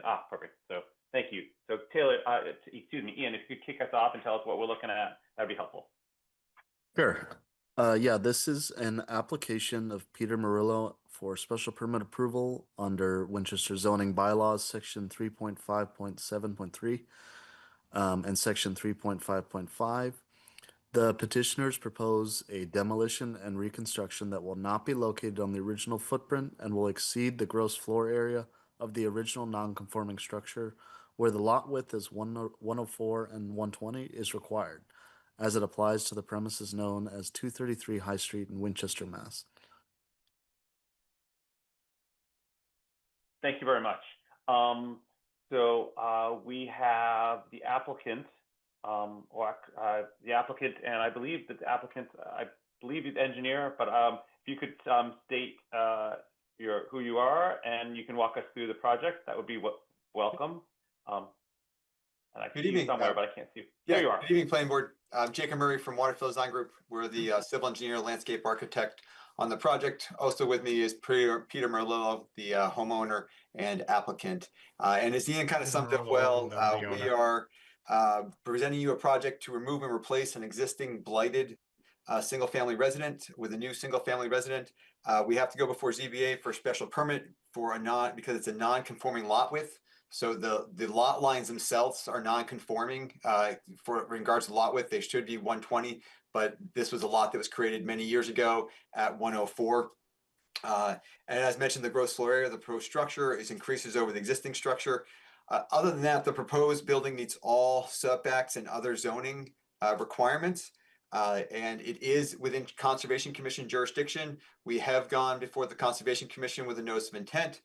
We have received an order of conditions from the Conservation Commission. and as part of that, the site has also been reviewed by the town engineer, and we received approval from the town engineer during the Conservation Commission project, and the plans haven't changed since then. Excellent. Yeah. So Thank you. Do we have What's the overall square footage 2,504 square feet. for the first floor? Yeah, for the building. For the whole house? That's the footprint or the build? That's not. That's the footprint. Footprint, yeah. Oh, what's the square footage for the house? So, look that up. So the architect put that together. Total proposed floor area is 4,654. Yeah, that sounds right. Yeah. Is that right? Okay. I would make note that the houses back, there are several new houses back in this what I guess it used to be known as the High Street Extension, and this house would fit in very well based on the elevations that I've seen, and the word that Mr. Murray used was quite accurate to say the blighted house that is there right now. It's there it is. There it is. Yeah. Quite Yeah, a there were beauty. some pictures. Yeah, and the Quite other a houses. beauty. In But if you've got, this. We thought about just putting some paint on there. Yeah, it's pretty sad shape. I walk by Back there a in the lot. day. Are these recent images? Yes. Yep. Yeah, in fact, it used to be completely immersed in bushes and. Yeah, I looked online because I did not drive over there. I should have. I looked online and it was surrounded by bushes. There's some significant trees there. Those two in the front, I assume, are street trees and not owned. They are being retained. They're being retained.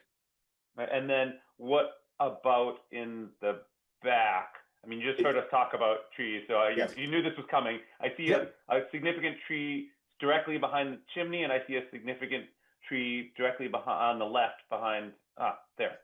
Okay. So the one on the side will be removed. The one on the left side, as you're looking at the house, will be removed for grading purposes, and also because it's going to be closer. It's going to be closer to the new building than it is to the old building. The vegetation line for the lawn there isn't very accurate in terms of property line, so it kind of makes it look like that tree's on the property line, but actually that lawn area is actually part of Peter's property. So, and then in the rear, there is a maple that is going to be preserved and kind of worked into the landscape of the patio in the rear. It's going to be looked at by a certified arborist. And then there's actually a dead willow that's within the no touch zone for Conservation Commission. And we talked that over the Conservation Commission, and that's going to be removed because it's hollow and it's really a safety hazard. And that was approved by the Conservation Commission. Okay, so I won't question the Conservation Commission's decisions within that zone. So it sounds like how many trees of caliper greater than 6 inches are proposed to be removed? I believe 3. There are 4. There's 2 on each side. Both 2 in not the street trees, but 2 of the smaller trees on each side of the building, and we're replacing them with 9 new trees and many shrubs. And trees are canopy trees, or short. I'm just trying to understand. Yeah, there'll be a number of them. Will be. Let me if I can share, I can show you the. If you submitted it, we have it. Okay. Well, you can go to the landscape plan. That's you have that. Yeah, it's called. What is it called? It would be C5. C5. Okay. It would be within the full. I don't know if you have it separate, but it would be within the complete plot plans. You can share. Oh, the civil plan set.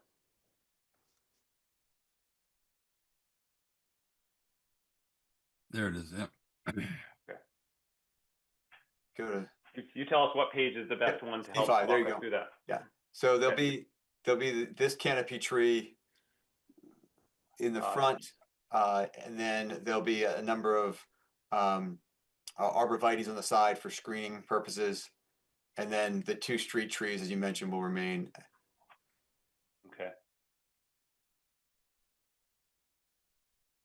Yeah. So say again, I'm sorry, I'm looking at this, but sometimes it's hard. What is being removed on this plan So there here? is I can't see a your mouse, so Yeah. you have to describe it because That's fine.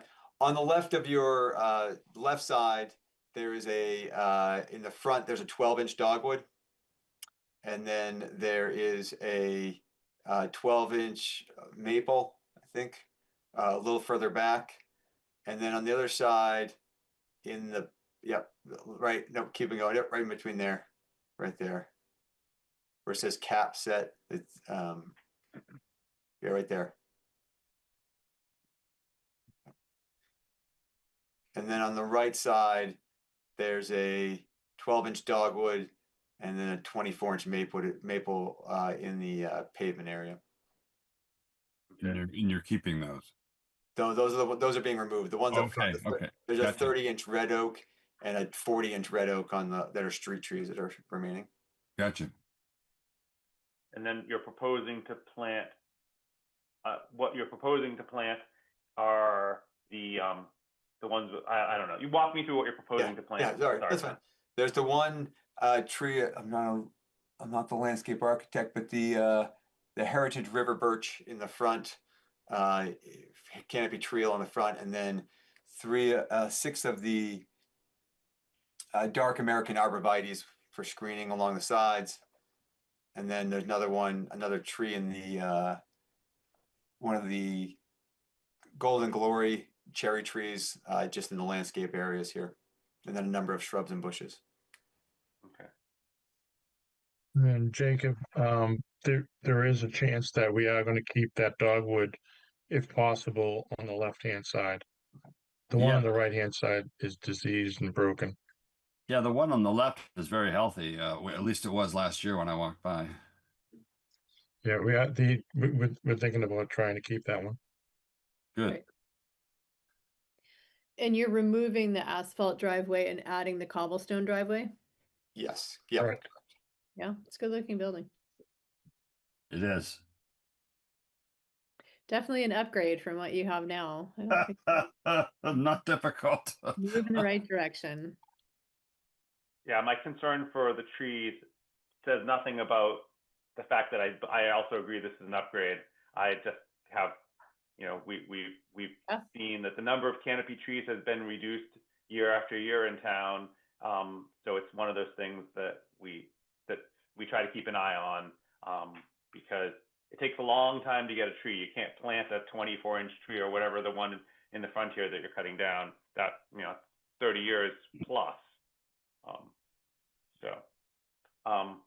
Other questions for the applicant from the board? No, I don't have any.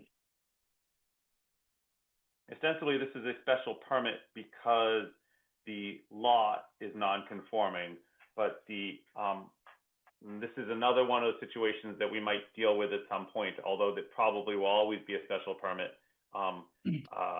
because it's a non-conforming lot.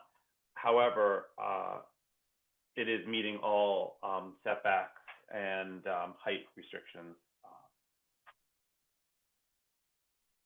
If there are no further questions for the applicants, I might ask you guys again just to mute yourselves and we can talk among ourselves. And if we have any questions or if we say something and you're like, we really need to correct some terrible thing you said, feel free to raise your hand and we'll recognize you again. So do we want to walk through, does anybody want to walk through special permit or site plan review in this case? No, not me.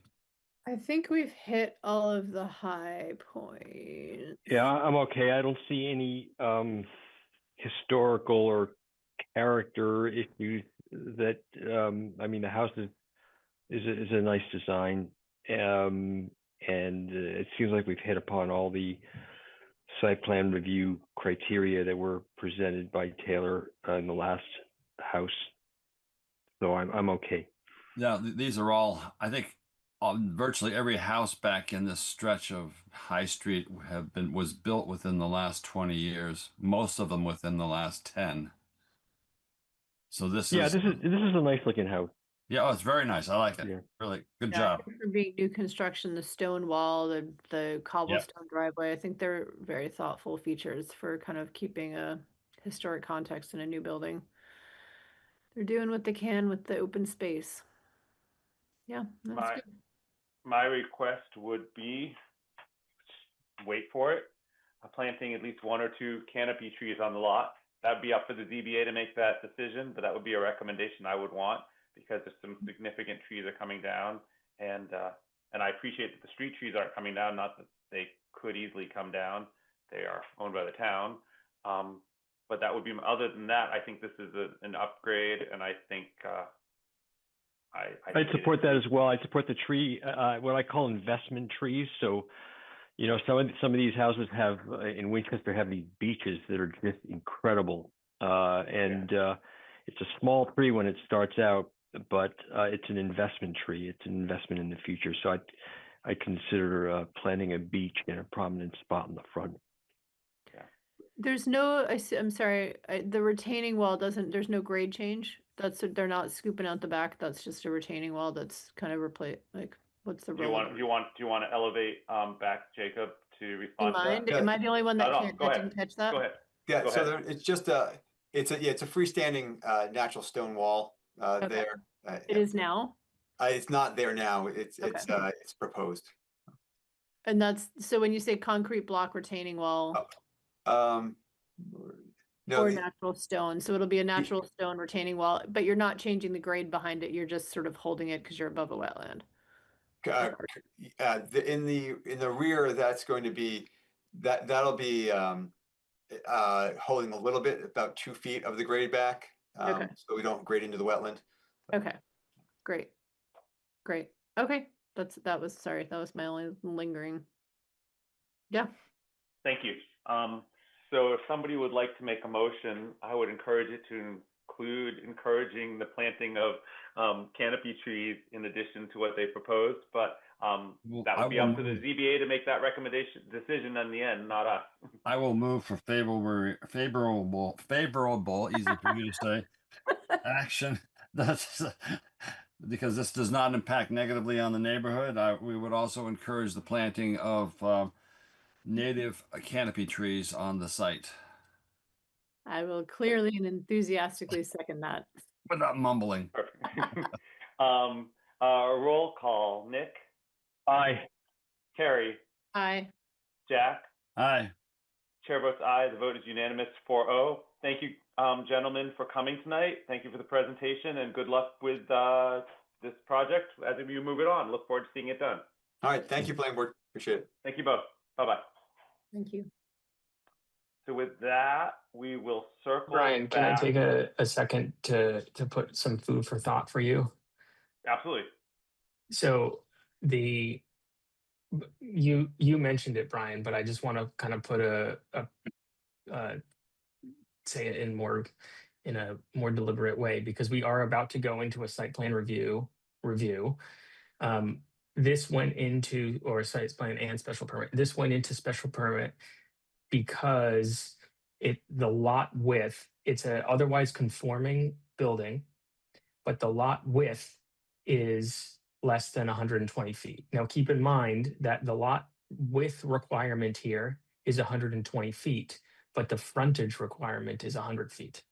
So essentially what we're requiring on these lots to be conforming is kind of a pizza shape. You're requiring that lots be wider than your frontage. This is very abnormal. This was the whole thing brought before town meeting that got shot down. Do you remember that? They tried to clear it up on the west side. Yeah, so it's rather strange that otherwise conforming home would have to go through special permit, but it's something to discuss when we have that conversation. Yes. So you're referring to what we just looked at, or what we're about to look at? What we just looked at. Yes, because what we're about to look at, if we choose to, is a very similar situation. It's actually an even more obvious situation that needs to be fixed. But I appreciate you commenting on that, because I think I didn't do justice to that when I mentioned it. We have an option to moving back to petition Z25-26, 119 Ridge Street. I assume no one is here to present on that. Is that correct? Raise your hand if you are. Seeing none. This is a project that we reviewed on December 2nd. And this was the one that actually resulted in some back and forth with the building commissioner, because this is the voluntary demolition of a house and then the fully conforming construction of a house on a fully conforming lot. And it required a special permit because of a reasonable interpretation that the building commissioner has. This is something we need to fix. This has been changed because the design has been changed after working with the DRC. So it looks different, and we are able to, if we want to look at it and go over it again, I'm happy to. Or if we want to... Is it possible? Well, I was just wondering if it's possible to see the old design, if that's there. But anyway, I'm sorry to interrupt. You know, you didn't interrupt at all. I guess what I'm saying is that what has changed is aspects of the design. The primary issue still at hand is that it's a non-conforming house being brought down to build a conforming house on a conforming lot. Don't know that. I guess we could go back in time, the Wayback Machine, and try to find what the plan. So let's take a look. December 2nd. But if you like, I can read, when you're ready, I can read the record. Yeah, that would be helpful if you read what we said back in December, so we can decide if anything on this project changes that recommendation. Shall I read that now? This is Ridge. We're on Ridge Street? Yeah. 119 Ridge Street, Okay. yes. Okay. Jack, yes, please do. The board members were uncertain whether a special permit was necessary under section 3.5.7. The board expressed concerns about design details, including the roof line, window design and placement, and the garage door. It was agreed the board would defer to the design review committee on these design details. Regarding the change in slope, members agreed that it would likely improve the safety of the driveway, though expressed the strong desire that every effort be made to preserve as many existing trees as possible. And within a week, the trees in front were gone. Yeah, they probably were gone before we even wrote that. They were probably gone before we wrote that. But it was a unanimous motion for recommend favorable action. And it was a unanimous vote on favorable action. So we can. I'm wondering if we can find. I'm going to look, but I want to see if I can find the old design. Hey, Taylor, am I under correct impression that the new design responded to the? That's correct. So here is the original design on the screen now, and here is the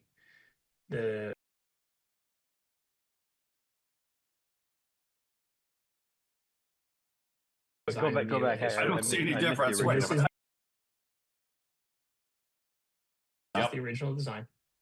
I'm going to switch to the new design. Ready? Yep. Oh, it's like hidden. Oh, interesting.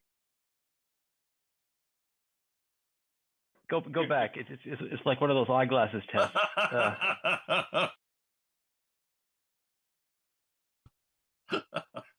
I see they put a little what do you call it on the roof on the little hat. Yeah, they put mullions on the.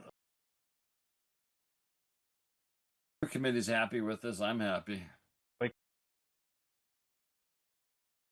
Yeah, I think it's an improvement. The only thing that might be worse in the new one is the front door.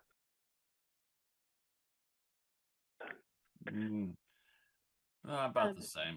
Yeah, whatever. The grade change is really significant. I mean, they're scooping the whole thing out. That's not. I mean, it's. Well, not, yeah, they're trying to get closer to street level because that's a dangerous driveway.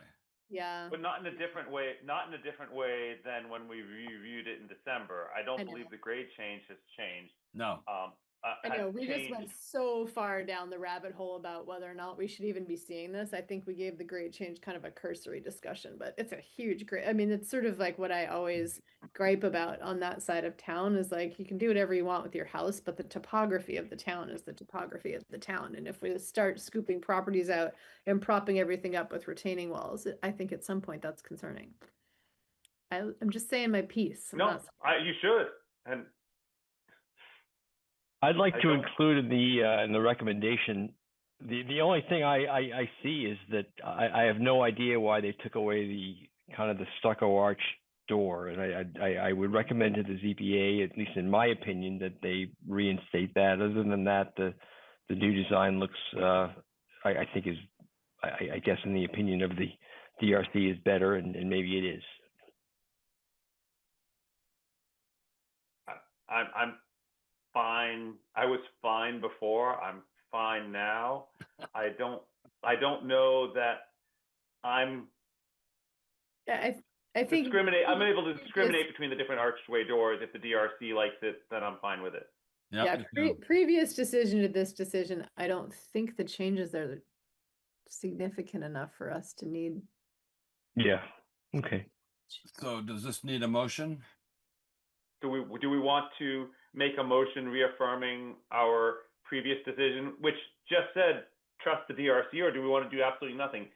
Taylor, do they need anything from us on this iteration? They've requested that if you aren't going to change your recommendation, just let them know that you aren't going to change your recommendation. Just provide them with something so that they know that you at least reviewed it. And okay.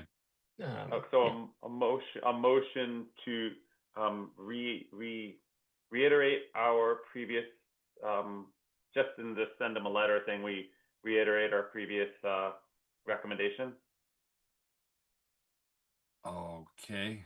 So I don't know. I've proposed that.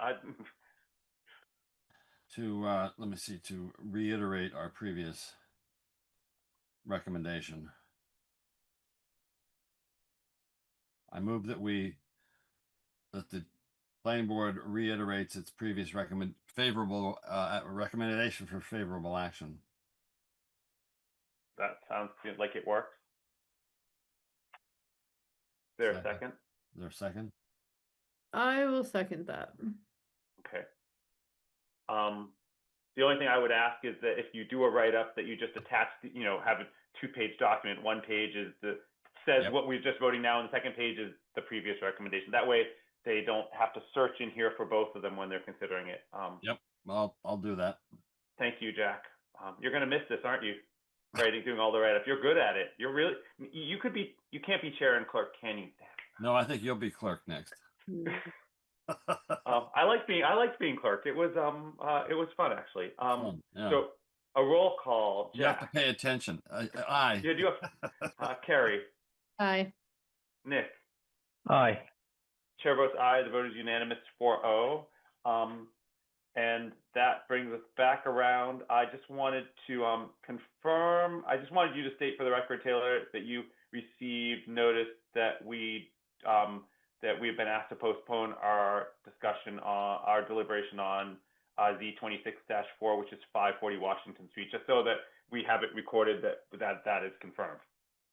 that is correct. The 542 Washington Street has requested a postponement from the ZBA and from all advisory boards. Perfect. Thank you very much. So with that, we will not consider that. So that finishes our 4 ZBA petitions. We have board and staff. Hold on, I'm just trying to find where it is. Minutes. We have additional business, which is I would consider basically board and staff updates. Taylor, I know you asked me to remind us that you need comments on the special permit decision from anyone who has yet to give you comments, who wants to give you comments, and that you'd like them tonight. But first thing tomorrow at the absolute latest, I think, is what you asked. So I'm saying that so that you don't have to be the bad guy. You can be the good guy now and ask that. Is that correct? Yes, that's correct. You are referring to 10 Converse Place. The Correct. site that will not be named. I think we are now referring to 33 Mount Vernon. I'm using 10 Converse because that's the site. That's what they applied under. So That's I'm the filing. Yep. Yeah. So Yeah, I'm okay with 10 Converse for now. yeah. So Did you review, Nick? Did you review the decision and submit comments? I will. Okay.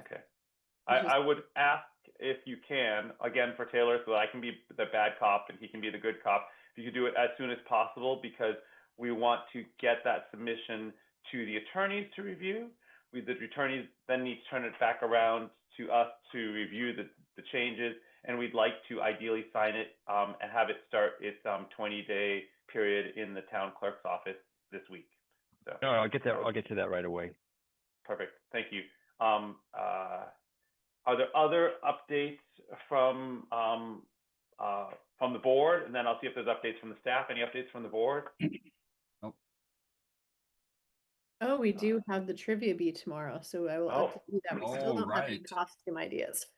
I have not gotten any better at trivia in the last year. So what time does that start? 7 o'clock. 7. And that's in the auditorium. They want us there no later than 6:45, but it's 7. And our capital planning committee meeting actually was moved early so that I could both do capital planning and trivia bee. So I feel special. Oh, I should update you all that I am no longer the vice chair of the capital planning committee. We had a discussion, and there's always the possibility that the chair could not get reappointed in the not distant future. And it was agreed upon that really the liaisons or the representatives from other boards shouldn't be chair. So we wanted to have someone who is a select board appointee be vice chair. So that is now Enzo Racionato as the vice chair. And I'm still just a loyal, lovely servant. So thank you for your updates? service. Thank you. Other updates? Taylor, Ian, do you have any additional updates that you want to give to us tonight? At our next meeting, our April meeting, April 7th, we'll be beginning our site plan and special permit review. That's just what I'm going to call it now. The consultant who was selected will come in, and it'll be more of an introduction. So at that time, it will be in public hearing as well. At that time, or it's going to be used best to prepare for it by thinking about how you want to start the project. No amendments are going to be made at that meeting, but it's giving them some information on how the board would like to move forward. I meet with them for the first time next week. You say it has to be a public hearing? It does have to be a public hearing. It's regarding amendments to zoning. Now, you don't have to hold public comment every meeting, but there will be an information session at roughly about the halfway point that is going to be built specifically as one big way for the community to get together and see the first draft and add any comments if they have them. Okay. Great. Fantastic. Thank you for working on that and getting it to the point where we're actually going to be seeing them come in just a couple short weeks. So very exciting. Are we also going to be discussing 910 Main Street? Yes. That applicant came in today to try to file, but I wasn't there when he came in, so he'll come back tomorrow. So he filed in time. So that will be a by right application.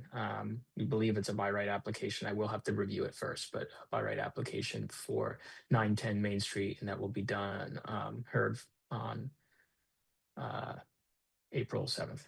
There's lots of neighbor engagement and good questions that have come up. And again, in case I'm not reelected, I'll send a summary of what people have reached out to me individually, and so I'll make sure that everything, I think a lot of it reiterated the comments from the public meeting that they held for neighbor engagement. But if there's anything that's dropped, I'll make sure you've got it before. Thank you. I have a question. I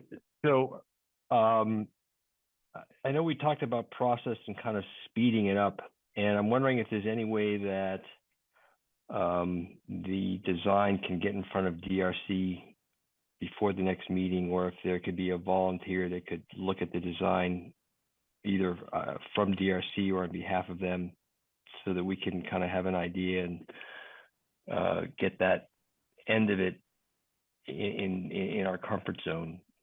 You're referring to 910 Main? Yeah. That would be. Yeah. I'm looking ahead and seeing what we can do to.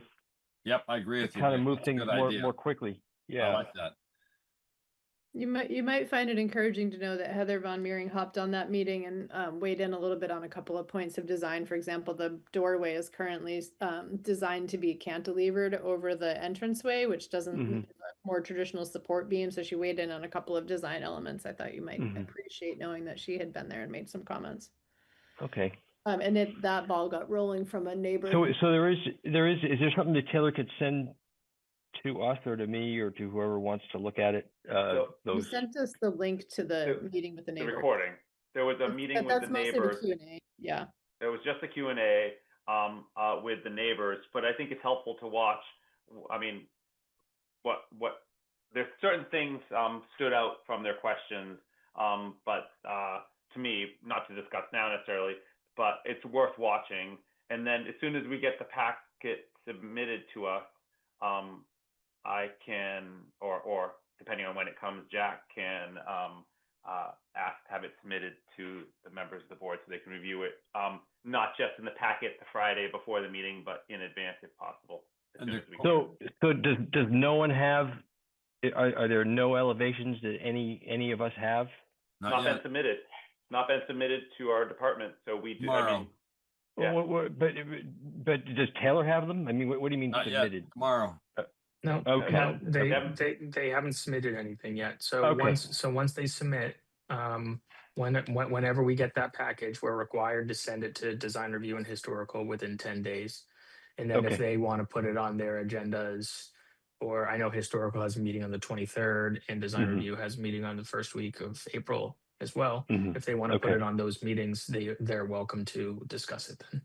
Great. And do you know off the top of your head when the design review meeting is is that on Monday or? They usually do the first Wednesday. But I don't know what day that is. Oh, so it could be the first maybe then. Oh, it could be the first. Sure. Yeah. Or possibly. Okay. But they'll have plenty of time to post based on if we receive it tomorrow and they want to be posting in time, there's plenty of time to post is all. Okay. But we are the permit granting authority, or does that come into play here? Yes, and it's by right, but they still will have site plan review. Okay. I believe. I mean, we don't know. We haven't seen the application yet. We're just hypothesizing. It might not be by right if they didn't do it right. Who knows? Okay. Got it. Okay. Any other updates? That was a good update to have. No, in case this is the last meeting, I just want to thank you guys. It was an interesting, at times challenging and very enjoyable term. And if I don't come back, I know it's in great hands. And if I do, then I'll be happy to keep working. Well, we hope to see you back, and if not, we'll have to have a better goodbye than that. But I'll be out on election. But we hope to see you back. Win or lose, I will be doing a lap. and win or lose, you'll have Jack chairing you at the next meeting. So looking forward to sitting back and better or worse, being peanut gallery. It has been in great hands, and it will be in great hands. You're both great. Thank you. You're optimistic. If there's no additional updates, Taylor, we have two sets of minutes. Those are the February 3rd and February 10th. I looked at them and saw absolutely nothing to correct. Jack, I don't know if you made corrections. You always do, but I didn't see if you made corrections. I think there are a couple of minor things, but nothing major. Okay. Anybody else have any corrections? I thought they were great. I was really pleased with them. So I take a motion to, you sent in something with it, Jack, with your edits. I apologize that I missed your edits. Oh, they were very minor. I think it was Okay. Good.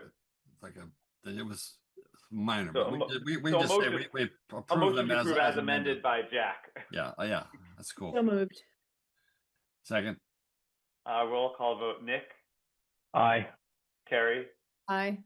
Jack. aye. Chair votes aye. The vote is unanimous 4-0. And that brings us to adjournment, unless there's anything else anybody needs to cover right now. Seeing none, I would accept a motion to adjourn. So moved. Seconded, There's roll call. Nick, Aye. Carrie, Aye. Jack. aye. Chair votes aye.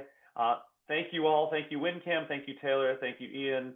And we will see you all next meeting. Yeah, which is in April. If this is your last meeting, because there could be an emergency meeting, you never know. But if this is your last meeting, congratulations. Thank you for a job well done. And thank you for taking over. We'll see about that. Good night, all. Good Good night. night. Record.